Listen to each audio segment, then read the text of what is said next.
Hi, I'm Cherie Yanek, Churchill Librarian. Today we are reading Little Sap and Monsieur Rodin. It is by Michelle Lord and illustrated by Felicia Hoshino. I think you will enjoy the story. Little Sap stood when Princess Sisawaf Sumfadi tapped her baton. Peering around the room, Little Sap saw graceful girls with skin as pale and smooth as coconut milk. Her own skin had turned drab from days under the hot sun, helping Papa in the rice fields. Her feet were rough from walking barefoot. She felt like a magpie in a pen of peacocks. Pretty amazing description. Raising her heels skyward, Little Sap struggled to turn in a circle on her other foot. Princess Sumfadi walked between the rows of dancers, adjusting an arm here and a knee there. Little Sap tried to hold the pose perfectly, but when the princess's firm hand pressed her shoulders back, Little Sap's heart ached with embarrassment. She wilted like a flower without sunshine, wishing she could disappear. Girls had come from across the country to win a place in the royal dance troupe. Little Sap was lucky to have a great aunt who worked in the palace laundry, so the guards let Little Sap through just before the gates closed.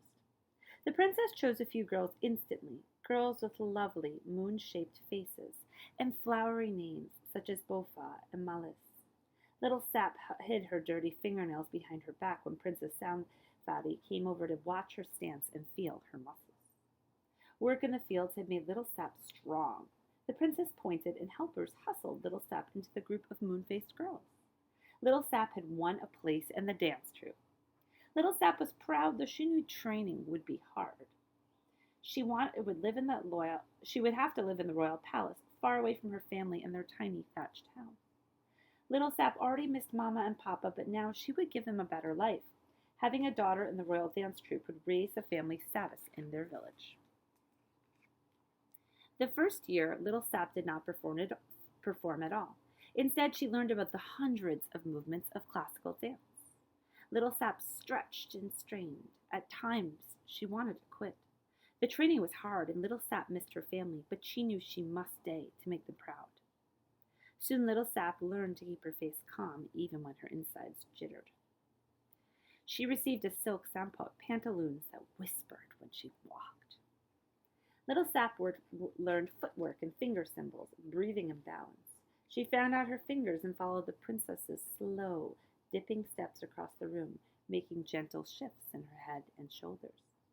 Little by little, she mastered the hand motions for fruit, flower, and leaf. Eventually, Little Sap could touch her toes and stand on one foot. Each day, she practiced everything she had learned.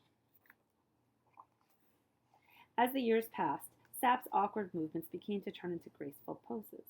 The poses became dances, and the dances told stories. Sap practiced to the beat of a calfskin drum. Tap, tap, tap, tap, tap, tap. Sap practiced, she bent her hands like the fronds of a sugar palm, curving toward the ground. Her toes curled upward. The bowl-shaped finger symbols sang to the dancers. Cheep-ching! Cheep-ching! Soon whispers from the other girls mingled with the drum beats and the chimes of the cymbals. Sap heard news of a wondrous journey. The princess would be traveling with her dancers to an exhibition in France. Sap had never before thought of leaving Cambodia. Now she was going to be dancing for important people in a faraway land across the ocean.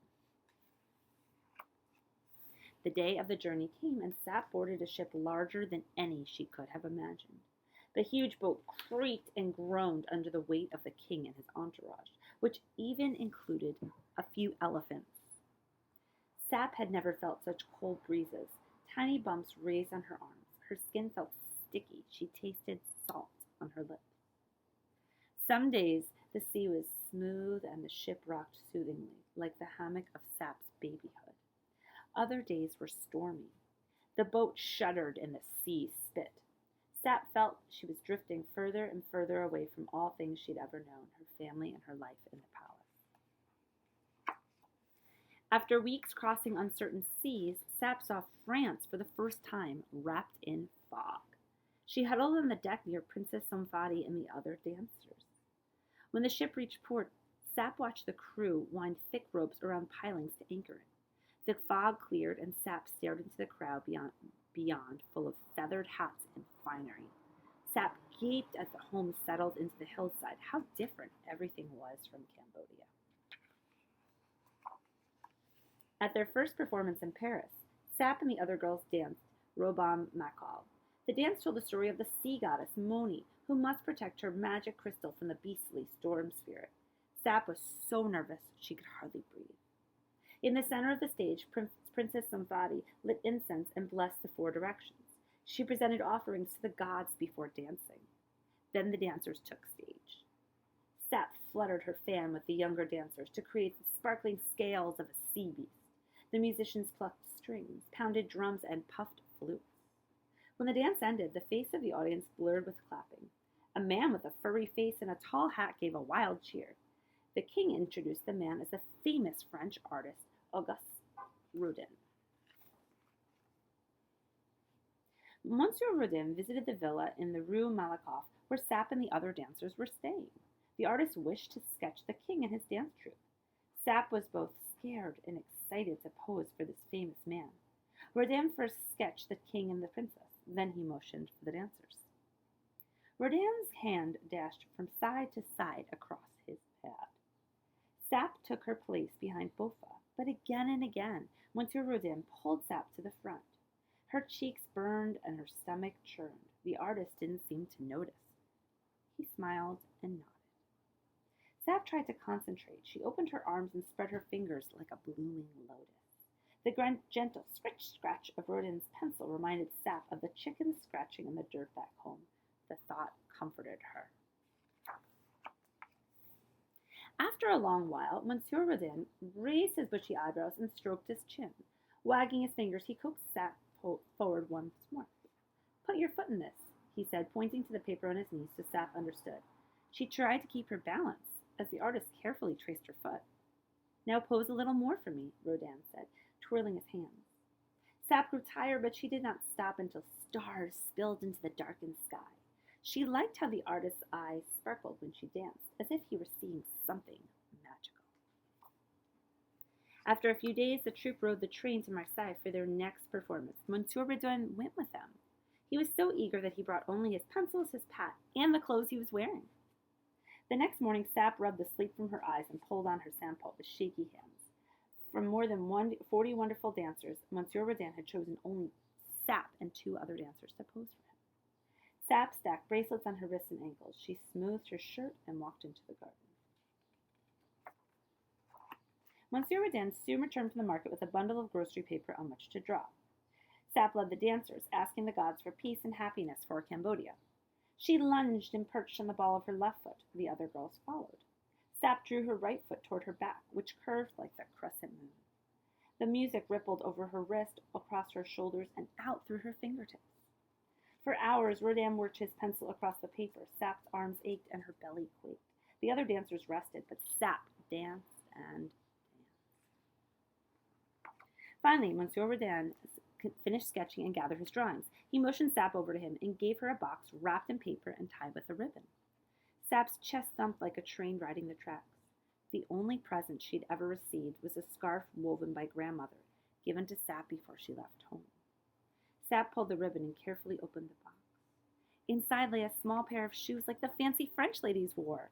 She put them on and whirled in delight. The other dancers cheered, and Sap felt taller than the great Eiffel Tower. So you can see those shoes are really pretty, I think. Sap hugged Rodin. As she turned away, she saw a picture of herself on the pile of drawings by his side. Her eyes widened. She looked like the heavenly dancers from the temple walls. Wow. No longer just a simple country girl, Sap had grown into a graceful dancer, carrying her people's prayers to the heavens and her family's dreams for a better life. Now she knew what the artist had seen when she danced. Monsieur Rodin stood to go. He brought his fingers together at his lips and flung them into the air with a noisy kiss. Sap nodded, palms together in the traditional way. Then Monsieur Rodin rolled up the sketch and gently placed it in Sap's hand. At dawn, the Cambodians set sail for their homeland. "I am deeply saddened to be leaving behind France," the king announced. "In this beautiful country, I shall leave behind a piece of my heart." Sap agreed. She would never forget this wondrous place or the kind man with the woolly face. She held her drawing close and her head high. Princess Somfati slipped her arm around Sap. She touched the drawing of Sap and smiled proudly. Sap's heart danced. Once again, she felt a family's love, and home did not feel so far away. So again, this book is Little Sap and Monsieur Rodin. I hope you enjoyed it. Thanks for listening and keep on reading.